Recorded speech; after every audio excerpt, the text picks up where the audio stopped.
Merci, Monsieur le Préfet, Monsieur le Président, Mesdames, Messieurs les élus de la Chambre et les élus locaux. Je m'excuse d'abord de mon retard, mais nous étions en session budgétaire au département aujourd'hui.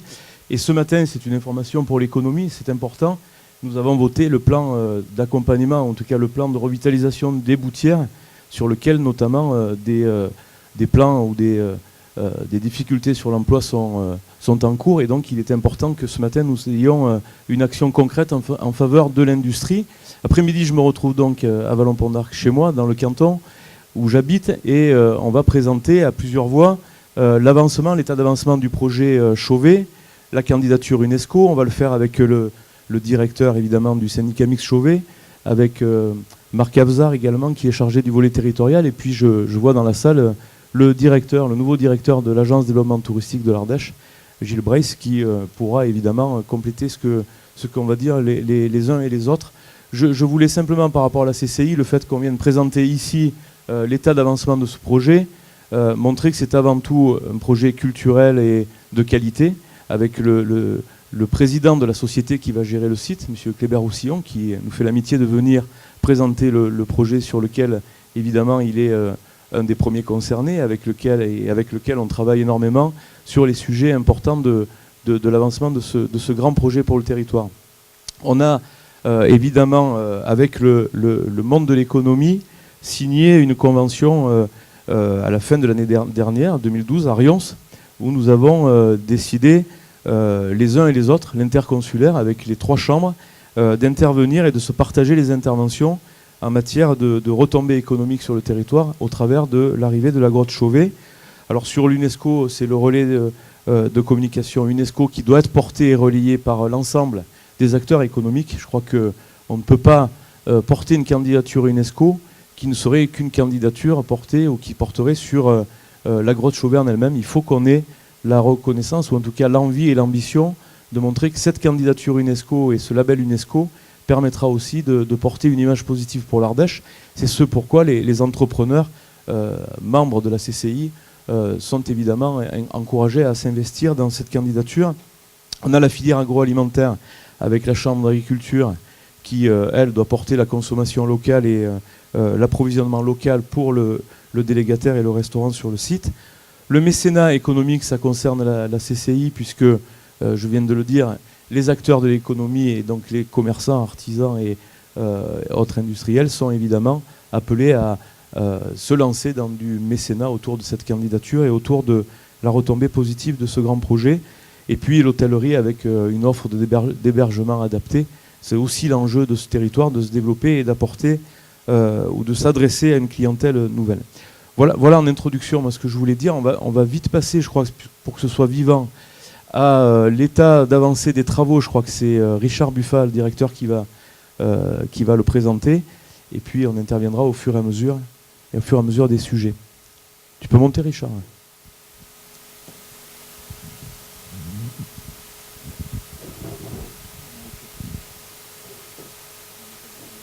Oui, bonjour à tous. Donc le projet de valorisation, le grand projet de valorisation de la grotte Chauvet-Pont-d'Arc, c'est un projet qui est porté par une collectivité qui est un syndicat mixte, le syndicat mixte de l'espace de restitution, dont le président est Pascal Terrasse, qui ne peut pas être là aujourd'hui parce qu'il a eu un accident il y a quelques semaines et donc il est en convalescence. Il regrette de ne pas pouvoir être présent.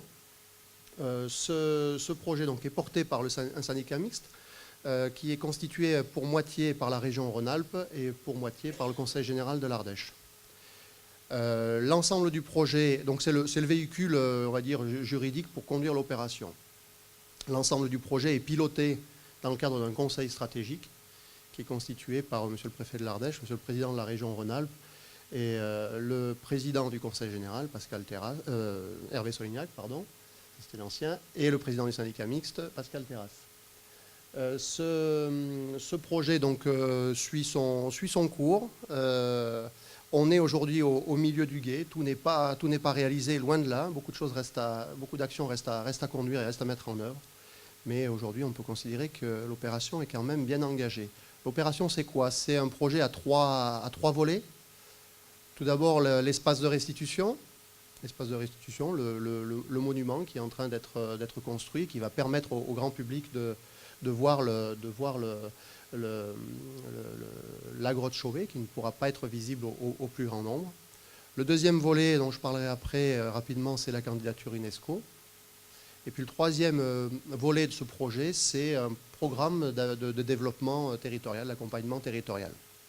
Sur l'espace de restitution, quelques mots. C'est un grand projet culturel. On peut peut-être revenir sur la diapo avant, je ne sais pas si c'est possible. C'est un grand projet culturel qui se met en place sur les hauteurs de Vallon-Pont d'Arc, à peu près 2 km à vol d'oiseau de la grotte Chauvet originale. C'était important, et c'est important dans la veille concurrentielle qu'on a fait avec d'autres sites de présentation de grottes ornées, que le site de restitution soit à proximité de la cavité originale. On est sur un terrain, le site du Rasal, qui ouvre des paysages tout à fait extraordinaires sur l'Ardèche et qui est une invitation à découvrir ce territoire. Ce site a été choisi afin de répondre au mieux à tous les critères qui avaient été fixés en matière de protection de l'environnement, en matière d'accessibilité, en matière de faisabilité d'aménagement. C'était pour les acteurs de l'opération, tout ça était extrêmement important. On construit un peu plus de 8000 m² de bâtiments qui se regroupent autour de 2 pôles culturels principaux, qui sont le facsimilé de la grotte et un centre d'interprétation. Là, on va peut-être passer sur voilà, là, vous avez des images aériennes du chantier en cours. Alors, chaque semaine, ça progresse. Le chantier a démarré réellement, contractuellement au mois de juin de l'année dernière, réellement au mois de septembre 2012. Et aujourd'hui, le chantier est en pleine construction. Le bâtiment du facsimilé est bien avancé. Le restaurant est aujourd'hui bien avancé également. On a dû commencer, il était en train de démarrer jeudi dernier, le centre de découverte. Donc la construction est partie. On est sur 30 mois de travaux. Et on est sur un programme d'ouverture, une prévision d'ouverture ou de fin de chantier, fin 2014, début 2015. Donc l'opération suit son cours. On est en train de couvrir le bâtiment du facsimilé et les entreprises en charge du décor du facsimilé vont commencer à intervenir sur site. Ils ont déjà commencé à travailler à l'extérieur. Vous avez vu quelques images dans le film. Ils vont commencer à intervenir sur site à partir de la fin du mois d'août. Donc tout ça se met en place plutôt favorablement. On est sur une opération avec un investissement d'une cinquantaine de millions d'euros. Donc la maîtrise d'ouvrage, on en a parlé. Le financement se répartit entre l'État, la région, le département de l'Ardèche, l'Europe. Et on est dans une gestion avec un affermage et une part concessive. Et donc le gestionnaire, M. Rossillon, investit également dans l'opération pour l'aménagement d'un certain nombre d'équipements, notamment l'accueil, la billetterie, la boutique et le restaurant. On va peut-être passer. Le premier temps fort du projet, on peut le dire, ça a été la pose de la cérémonie de la pose de la première main, qui a été un peu le lancement de la construction.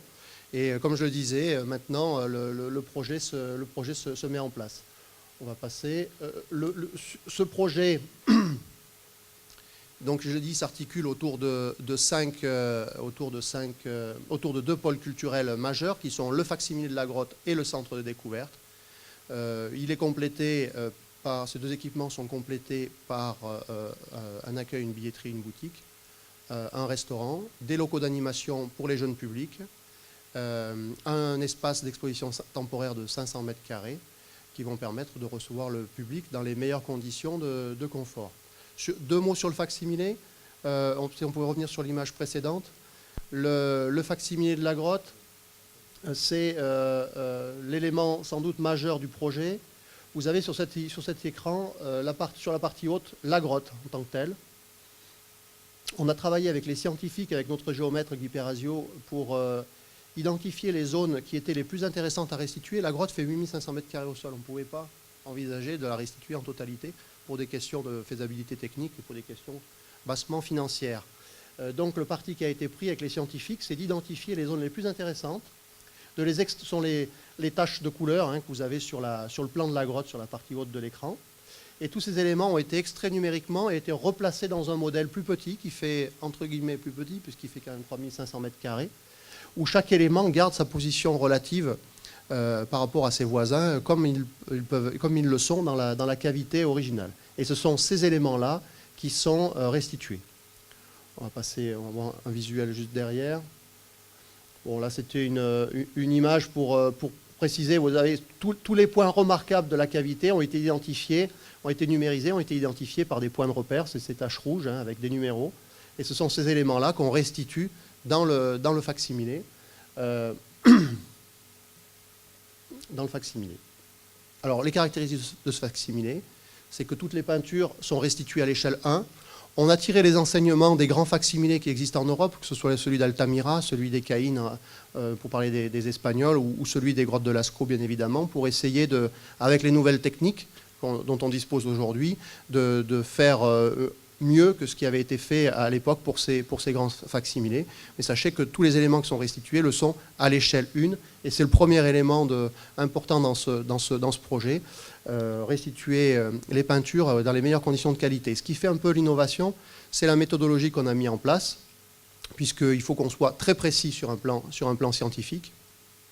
Et en fait, tous les mois, le comité scientifique expertise les panneaux qui sont actuellement en cours de fabrication, qui sont en fabrication au pied de la colline de Lascaux, à Montignac, en Dordogne, pour vérifier que les panneaux qui sont réalisés sont de grande qualité. Vous avez vu tout à l'heure dans le film des images de prototypes qui avaient été réalisés il y a 1 an et demi. Certains d'entre vous les ont peut-être vus d'ailleurs, puisqu'ils sont exposés, enfin ils sont stockés dans les locaux de la commune de Vallon. Mais aujourd'hui, on a franchi un cap, on est allé au-delà en termes de qualité. Je pense que les scientifiques reconnaissent que le travail est vraiment de très très grande qualité, et c'est le premier élément et on en est très satisfait. La deuxième caractéristique de ce facsimilé, c'est qu'on, contrairement aux autres grands facsimilés qui ont été réalisés, on ne se contente pas de restituer simplement les peintures, mais on reconstitue également tout ce qu'on appelle l'encaissant géologique. C'est-à-dire que dans les autres facsimilés qui ont pu être réalisés, ils se sont, entre guillemets, contentés de faire du faux rocher dans l'environnement des peintures, sans chercher forcément à s'approcher dans le détail de ce qui a pu être réalisé, ce qui peut exister, dans les véritables grottes. Nous, à Chauvet, c'est différent. On a un travail très précis qui est fait sur la restitution de la géologie, de la paléontologie, de la cavité originale. On travaille là-dessus avec les scientifiques, avec les géomorphologues de l'université de Chambéry qui nous accompagnent, qui travaillent dans la grotte Chauvet, qui nous accompagnent au quotidien sur cette opération. Et c'est ce qui va faire la deuxième spécificité de ce facsimilé, c'est sa précision et la qualité de sa géologie. Les visiteurs vont rentrer, non pas dans un facsimilé, mais ils vont rentrer dans la vraie grotte Chauvet. Ils vont avoir l'impression d'être dans une véritable grotte. Et puis la troisième caractéristique de ce facsimilé, avant de passer au centre de découverte, ça va être sa dimension et la mise en condition des visiteurs. On est sur un facsimilé de 3500 mètres carrés. Il ne s'agit pas de faire de comparaison, mais ça sert quand même à visualiser un petit peu la dimension du projet. Sur le facsimilé des grottes d'Altamira, on est à peu près à 700-800 mètres carrés. Et sur le facsimilé des grottes de Lascaux, on est à 200 mètres carrés. Donc là, on est sur un objet qui est très très grand et qui va contribuer à l'émotion que vont ressentir les visiteurs lorsqu'ils vont pénétrer à l'intérieur de cet équipement. Donc on est en train de prendre conscience au niveau de l'équipe qui travaille sur le dossier, qu'on est en train de créer un véritable monument que découvriront les visiteurs demain, et qui sera un élément attractif considérable pour le territoire, et qui permettra de dynamiser ou de contribuer à l'attraction du territoire pour l'activité touristique, mais également, pourquoi pas, pour d'autres activités demain qui pourront s'adosser à l'image de la grotte Chauvet. Ce qu'il faut savoir, c'est que pour les grottes de Lascaux, même si elles avaient été visitées pendant un certain temps, c'est l'ouverture du facsimilé, il y a maintenant 30 ans, qui a permis véritablement de faire exploser la notoriété de cette grotte et du territoire qui est rattaché, qui est le Périgord. On espère que le facsimilé de la grotte Chauvet permettra d'aller au moins aussi loin, voire au-delà, en termes de notoriété pour l'Ardèche et pour le sud de la région Rhône-Alpes. Le deuxième élément de cet équipement, Deuxième élément culturel de l'espace de restitution, c'est le centre de découverte. Je ne vais pas rentrer dans le détail, mais simplement, sachez que avec le facsimilé, les visiteurs, on cherchera à leur faire ressentir l'émotion de la visite de la vraie grotte Chauvet.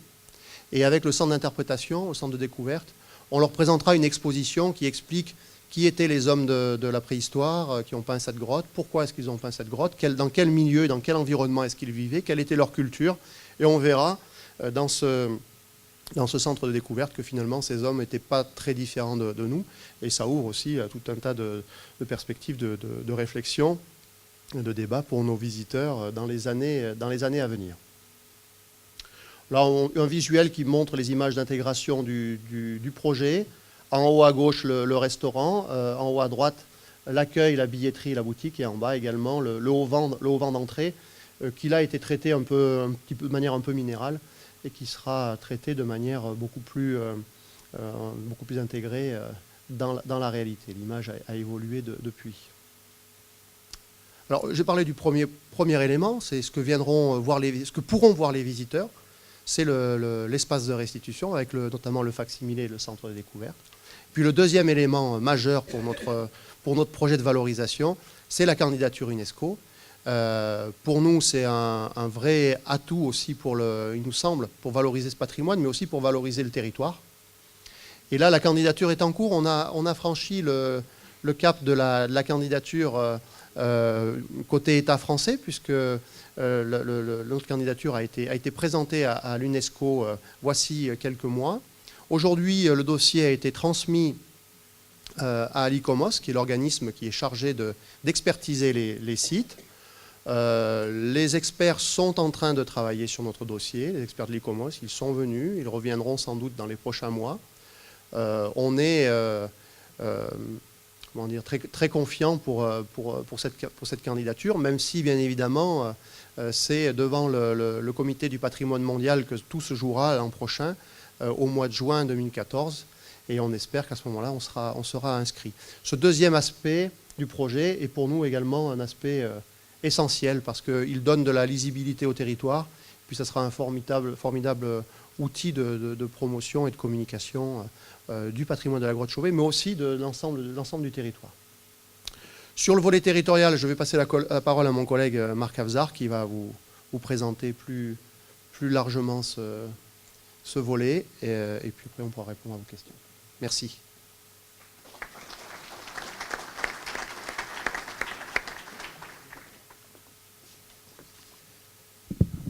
Oui, bonjour à tous. Oui, donc sur le troisième volet de ce grand projet, donc on appelle le volet territorial, en quelques minutes, un panorama des différentes actions qui sont conduites depuis déjà quelques années et qui vont perdurer au-delà de la période d'ouverture.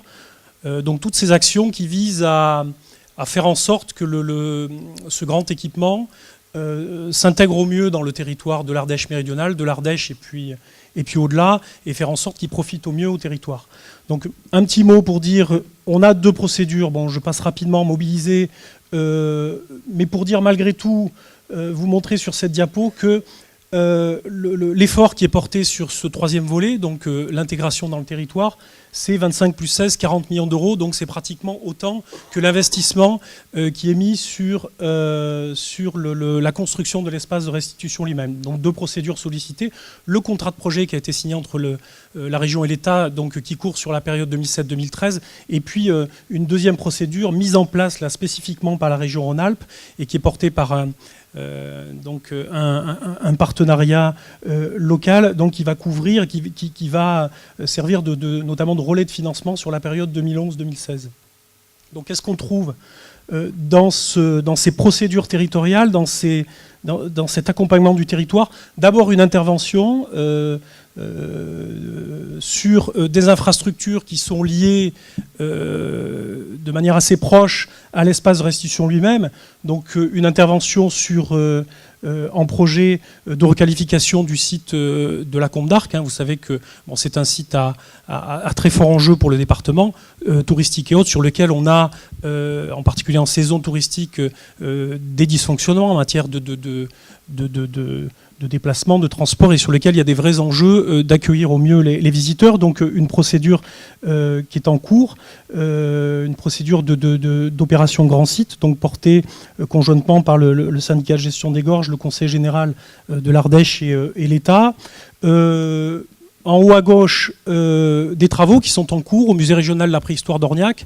Là, l'idée, c'est de conforter l'environnement culturel de l'espace de restitution. Alors, en particulier sur Orniac, on va rechercher une forte complémentarité entre l'espace de restitution qui va parler de la grotte et le centre régional de la préhistoire qu'on trouvera sur le site d'Orniac, qui aura un propos plus élargi sur la préhistoire en Ardèche, et donc une complémentarité entre les deux sites qui se retrouvera, y compris dans une complémentarité commerciale. Voilà, et d'autres infrastructures également qui font l'objet de travaux en cours.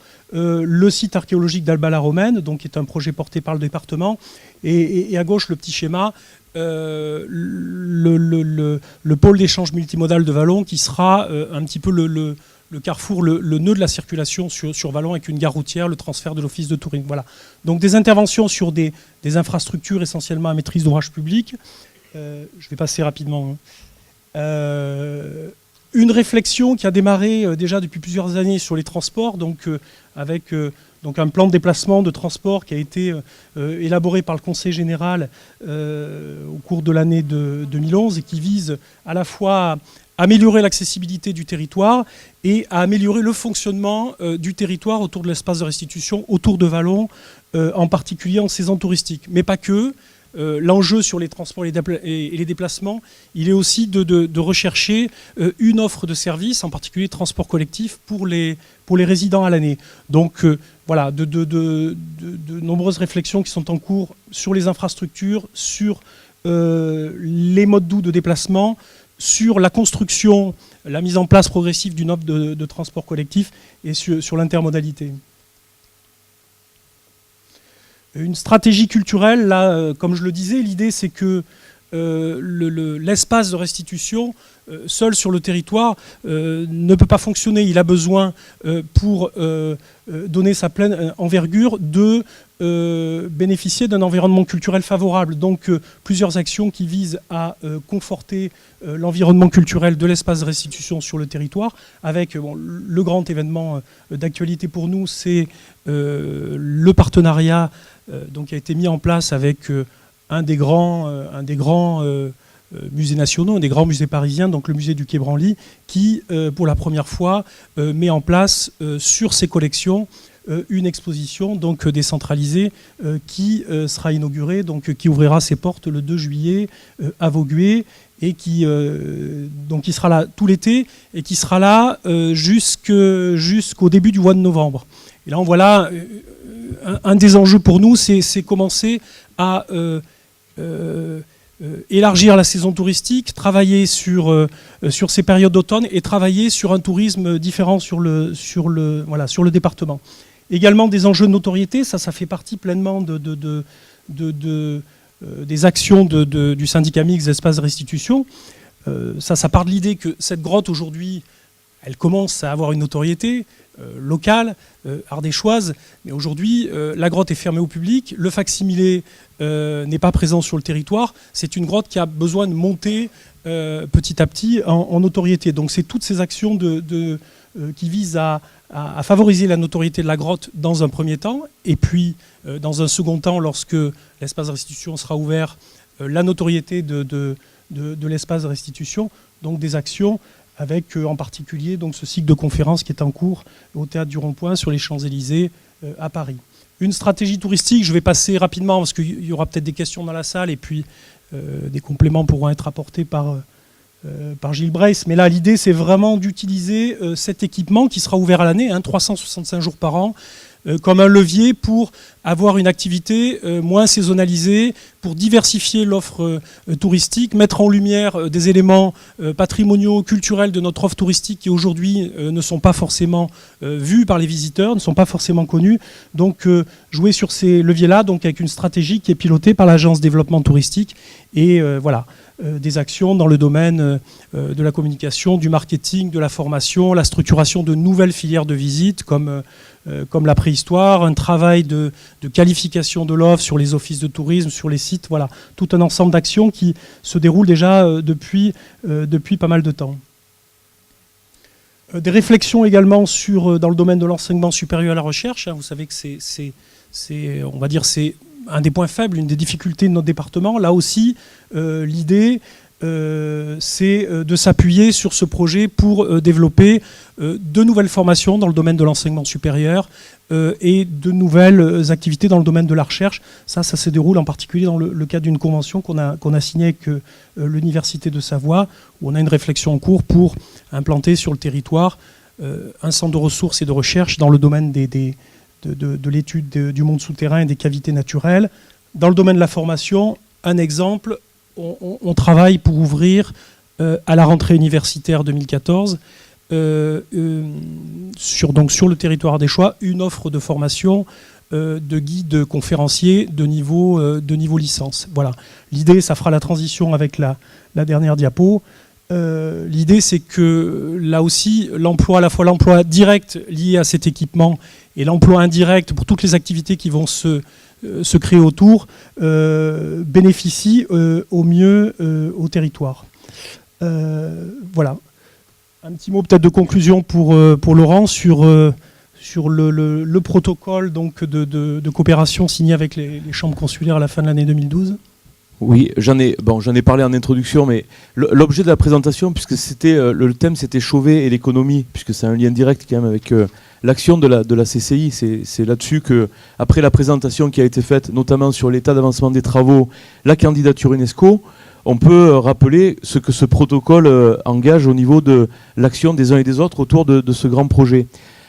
Tout ce qui a été présenté, c'est d'abord de l'action des collectivités, puisque l'État, la région, le département, l'Europe ont à elles seules porté ce projet et soutenu ce projet qui s'inscrit aujourd'hui dans le territoire. C'est-à-dire que Chauvet, si on a pu en rêver un moment, aujourd'hui c'est concret, on voit les grues, on voit les travaux, et on sait que l'ouverture est prévue d'ici maintenant quasiment un an ou un an et demi. Donc il n'est plus question aujourd'hui de se poser des questions sur comment, et c'est la question que j'entends encore trop souvent à mon goût, c'est comment, à mon niveau, c'est-à-dire que ce soit un chef d'entreprise, un établissement recevant du public touristique, etc., comment je peux contribuer à faire avancer ce projet. Non, la question n'est plus là, c'est qu'est-ce que je vais faire qui va me permettre de toucher ou d'avoir des retombées positives sur mon établissement en lien avec ce qui est en train de se faire. C'est-à-dire que la question aujourd'hui, il ne faut plus se la poser, et ceux qui se la posent encore, ça veut dire qu'ils ont sûrement des doutes, ou en tout cas qu'ils ne croient pas forcément dans ce projet.